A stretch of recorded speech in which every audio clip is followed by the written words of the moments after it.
मैं कहता हूं कि क्या जरूरत थी, यहाँ का मुसलमान क्यों कन्वर्जन में आया, आपने अपना ईद ठीक ठाक क्यों नहीं रखा, आपके पास जात व्यवस्था क्यों थी, छुआछूत क्यों था, तो आप आपके हाथ में तलवार थी मुफ्ती साहब, इसलिए धर्मांतरण हुआ। एक हाथ में कुरान और एक हाथ में तलवार, बोले कुरान मानते हो, कलमा पढ़ोगे, बोले नहीं, खटाक, दूसरे ने डर के मारे का पढ़ देंगे हुजूर। चलिए शुरू करते हैं। मुफ्ती साहब कि जहां केवल इस्लाम है, कोई दूसरा मजहब है ही नहीं जिन देशों में है, शासन भी जहां शरीयत से ही चल रहा, वहां वो बंदूक क्यों चल रही, बम क्यों फट रहा, इसका मतलब कुछ गड़बड़ है, उसको समझना पड़ेगा, उसकी एमआरआई कराओ, दवा कराओ। देखिए, दुनिया के मुसलमानों को भारत के मुसलमानों से अलग करके देखने की जरूरत है। भारत का इतिहास ये रहा है कि 1200 साल से इस देश में मुसलमान रहे हैं, उससे ज्यादा साल से मुसलमान हैं इस देश में। जितना मुसलमान पुरअमन है, यहाँ का मुसलमान बेसिक सूफिया आइडियालॉजी से प्रभावित है। सूफिया में मिडिल ईस्ट से आए और बहुत जगह से सूफिया है और आकर के अमन भाईचारा का पैगाम दिया और देकर के यहाँ अब ये कह रहे हैं कि अगर मुसलमानों को लगता है कि वो कहीं चले जाए, तो मुझे लगता है कि इनको अपने जहन का इलाज कराने की जरूरत है। अच्छा, मैं कहता हूं कि क्या जरूरत थी, यहाँ का मुसलमान क्यों कन्वर्जन में आया, आपने अपना ईद ठीक ठाक क्यों नहीं रखा, आपके पास जात व्यवस्था क्यों थी, छुआछूत क्यों था, तो आप भी आईना देखिए। मैं हिस्टोरियन हूँ और वर्तमान का अगर अतीत से वर्तमान का तुलना करेंगे तो आपको पछताना पड़ेगा। मुगलों से इतिहास नहीं है, कलिंगा के युद्ध में कितने मारे गए, कितने जो है बोध बिहार और बोध गया कहां लुप्त हो गया, तो ये सब कहानियां बनाने की मेरा सवाल, मुफ्ती साहब मेरा छोटा सा सवाल था, आप दुनिया की सबसे बेहतरीन मस्जिद क्यों नहीं बनाए धुन्नीपुर में, अभी वहां 4 ईंटें नहीं रखी आप लोगों ने, क्या कर रहे हो? कहता हूं कि नहीं, मैं देखिए, भारत में दुनिया की खूबसूरत तरीन मसाजिदें हैं। आप हमारे हैदराबाद की, अरे तो धुन्नीपुर में भी छोड़ो जमीन, फिर वहां का झंडा एक लगा दिया।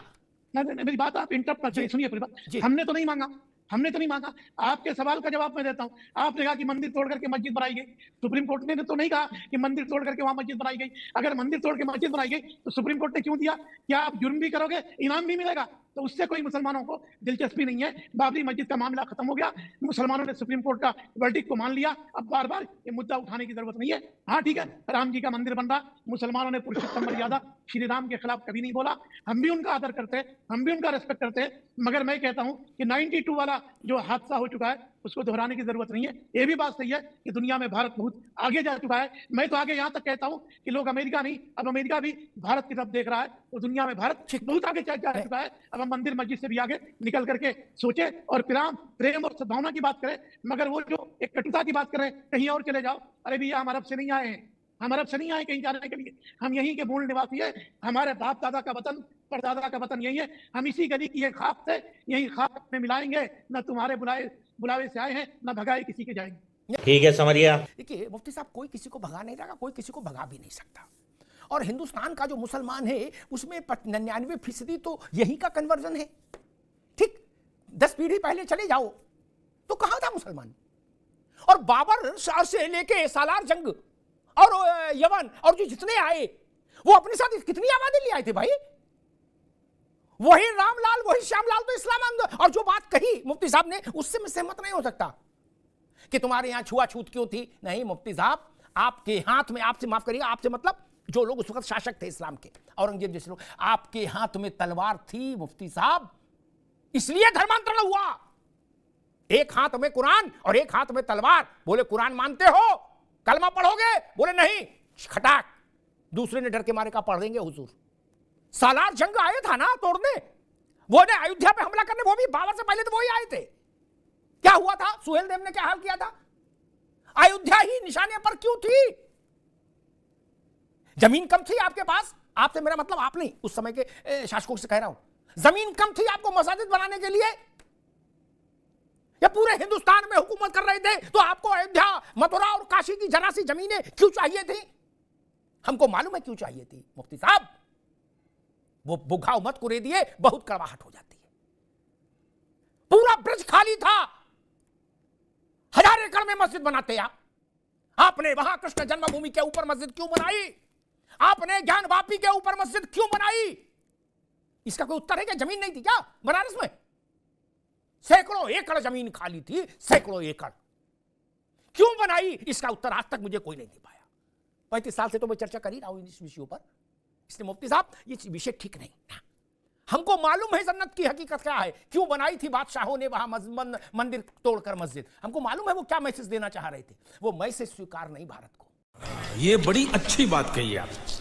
जब हुकूमत आपकी थी, तलवार आपके पास थी, घोड़ा आपके नीचे था, क्या सारी जमीन आपकी थी अल्लाह के नाम पर, तो ये जनता फ्लैट टाइप मस्जिदें क्यों बनाई? अरे भव्य मस्जिद बनाते ना 100-100 200 एकड़ में, मथुरा में और काशी में, दोनों मेरी जगह देखी हुई हैं। क्या ऐसा क्यों किया प्रभु? मुगलों से रिश्ता किसका था और आज मान सिंह का क्या रिश्ता था, मैं ये कहना नहीं चाह रहा हूँ। मुगलों से रिश्ता किस मुसलमान ने जोड़ा है?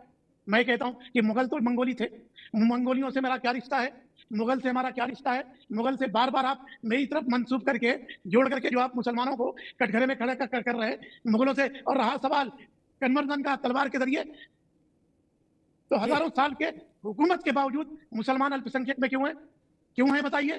क्या ये सही नहीं है कि मुगलों ने मंदिर के लिए जमीन दी थी? क्या ये सही नहीं है कि मुगलों ने दान दिया था?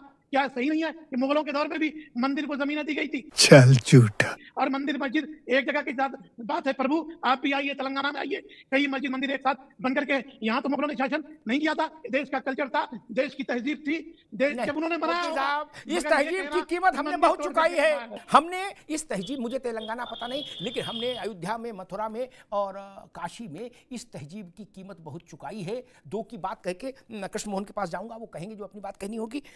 मुफ्ती साहब, बहुत दुख के साथ कहता हूं, हमने इस भाई और चारे की कीमत, एक मिनट अभी नहीं, मथुरा में कितनी चुकाई बता दूं। इतिहासकार कहते हैं, अमिताभ अग्निहोत्री तो थे नहीं उस वक्त, मथुरा की गलियां मानव शवों से पट गई थी, नालियों में रक्त बह रहा था, इतना भीषण रक्तपात हुआ केशवराय के मंदिर को ध्वस्त करने के लिए। काशी में इससे बड़ा रक्तपात काशी की आंखों ने कभी नहीं देखा। जब मस्जिद आपने विश्वेश्वर महादेव का मस्जिद वहां पर के मंदिर पर मस्जिद थोपी, आपने वहां पूरा गिराया भी नहीं, इतनी भी मेहनत नहीं की। बोले थोड़ा गिराओ, मस्जिद का गुम्बद बनाओ, ताकि जब इधर से निकले तो जूते के नीचे होकर निकले। यही नहीं, अभी और सुनिए। भाईचारे के लिए नहीं बने, ये झूठ है। अयोध्या में, मथुरा में, और अयोध्या का जिक्र मैंने ब्रिटिश इतिहासकारों के हवाले से किया, लखनऊ गजेटियर के हवाले से किया, वो भाजपा के नहीं, वो आरएसएस के नहीं। तब तो भाजपा आरएसएस कोई पैदा ही नहीं हुई थी जिस समय के लखनऊ गजेटियर है। 1,70,000, फिर से सुनिए, 1,70,000 लोग मारे गए, तब मीर वाकी वहां